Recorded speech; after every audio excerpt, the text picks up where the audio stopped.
കോട്ടയം ലോക്സഭാ സീറ്റിൽ ഫ്രാൻസിസ് ജോർജിന്റെ സ്ഥാനാർത്ഥിത്വം ഉറപ്പിക്കാൻ കേരള കോൺഗ്രസ് ജോസഫ് വിഭാഗം സ്ഥാനാർത്ഥിയെ നിശ്ചയിക്കാൻ ഉന്നതാധികാര സമിതി നാളെ തിരുവനന്തപുരത്ത് യോഗം ചേരും. കോൺഗ്രസിന്റെ കൂടി നിർദ്ദേശം പരിഗണിച്ചാണ് ഫ്രാൻസിസ് ജോർജ് എന്ന ഒറ്റ പേരിലേക്ക് എത്തിയത്. കോട്ടയത്ത് ഫ്രാൻസിസ് ജോർജ് എന്ന ഒറ്റ പേരിലേക്ക് കേരള കോൺഗ്രസ് ജോസഫ് ഗ്രൂപ്പ് എത്തിയിരിക്കുന്നു എന്നുള്ളതാണ് ഏറ്റവും പ്രധാനപ്പെട്ട വിവരം. ഇത് പാർട്ടി നേതൃത്വത്തിനിടയിൽ ഇത്തരത്തിലൊരു ആശയവിനിമയം പൂർത്തിയായതായും നമുക്ക് ലഭ്യമാകുന്നുണ്ട് വിവരം.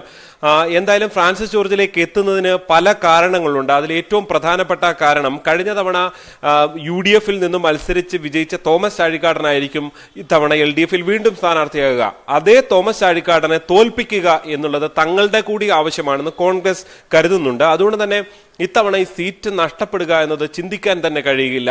അതുകൊണ്ട് തന്നെ മുതിർന്ന സ്ഥാനാർത്ഥികൾ ആരെങ്കിലും മത്സരിക്കണം എന്നുള്ളതായിരുന്നു കോൺഗ്രസിന്റെ നിർദ്ദേശം.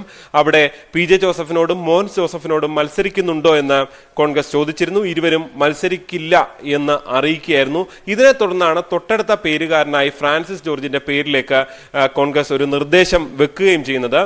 നിരവധി പേരുണ്ടായിരുന്നു അപ്പുറത്ത് നിന്ന് മത്സരിക്കാൻ. PC തോമസും MP ജോസഫും, കെ മാണിയുടെ മരുമകനായ MP ജോസഫ്, ഒപ്പം തന്നെ സജി മഞ്ഞക്കടമ്പിൽ, പ്രിൻസ് ലൂക്കോസ്, ഇവരുടെയൊക്കെ പേരുകൾ സജീവമായ ചർച്ചയിൽ തന്നെ ഉണ്ടായിരുന്നു. പക്ഷേ PC തോമസ് കഴിഞ്ഞ തവണ NDA സ്ഥാനാർത്ഥി ആയിരുന്നു എന്നതാണ് അദ്ദേഹത്തിലുള്ള ഒരു നെഗറ്റീവായി കോൺഗ്രസ് ചൂണ്ടിക്കാട്ടുന്നത്. ഇത്തവണ വീണ്ടും അദ്ദേഹവുമായി എത്തുമ്പോൾ ഈ മുന്നണി മാറ്റം ഉൾപ്പെടെയുള്ള വിഷയങ്ങൾ ഈ പ്രചരണത്തിൽ ഉന്നയിക്കാനാകാത്തൊരു സാഹചര്യം വരുമെന്നും കോൺഗ്രസ് കരുതുന്നുണ്ട്. എന്തായാലും മറ്റ് നേതാക്കളെ അപേക്ഷിച്ച് ഒരു മുതിർന്ന നേതാവ് തന്നെ വേണം എന്ന നിർദ്ദേശം വരുമ്പോഴാണ് ഫ്രാൻസിസ് ജോർജ് എന്ന പേരിലേക്ക് കേരള കോൺഗ്രസ് ജോസഫ് ഗ്രൂപ്പ് എത്തിയിരിക്കുന്നത്. എന്തായാലും നാളെ ഉന്നതാധികാര സമിതി യോഗം തിരുവനന്തപുരത്ത് ചേരും. രാവിലെ UDF ഉന്നതാധികാര സമിതിയുണ്ട്. അതിൽ സീറ്റ് ജോസഫ് ഗ്രൂപ്പിന് എന്ന കാര്യത്തിൽ ഒരു അന്തിമ തീരുമാനമെടുക്കും. തുടർന്ന് വൈകുന്നേരം 5 മണിക്ക് തിരുവനന്തപുരം മസ്കറ്റ് ഹോട്ടലിലാണ് ഉന്നതാധികാര സമിതി യോഗമുണ്ടാകുക. ഈ യോഗത്തിൽ ചെയർമാൻ PJ ജോസഫിനെ അവിടെ പങ്കെടുക്കുന്ന നേതാക്കൾ സ്ഥാനാർത്ഥി ആരാകണം എന്ന കാര്യത്തിൽ അന്തിമ തീരുമാനമെടുക്കാൻ നിശ്ചയിക്കുകയും ചെയ്യും, അദ്ദേഹത്തെ ചുമതലപ്പെടുത്തുകയും ചെയ്യും.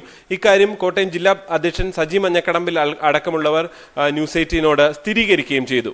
കേരള കോൺഗ്രസിന്റെ പാർട്ടി ചെയർമാൻ നിശ്ചയിക്കുന്ന സ്ഥാനാർത്ഥി ആരാണോ അദ്ദേഹം പ്രഖ്യാപിക്കുന്ന സ്ഥാനാർത്ഥിയെക്കൊപ്പം ഞങ്ങൾ എല്ലാവരും ഒറ്റക്കെട്ടായിട്ടുണ്ടാവും.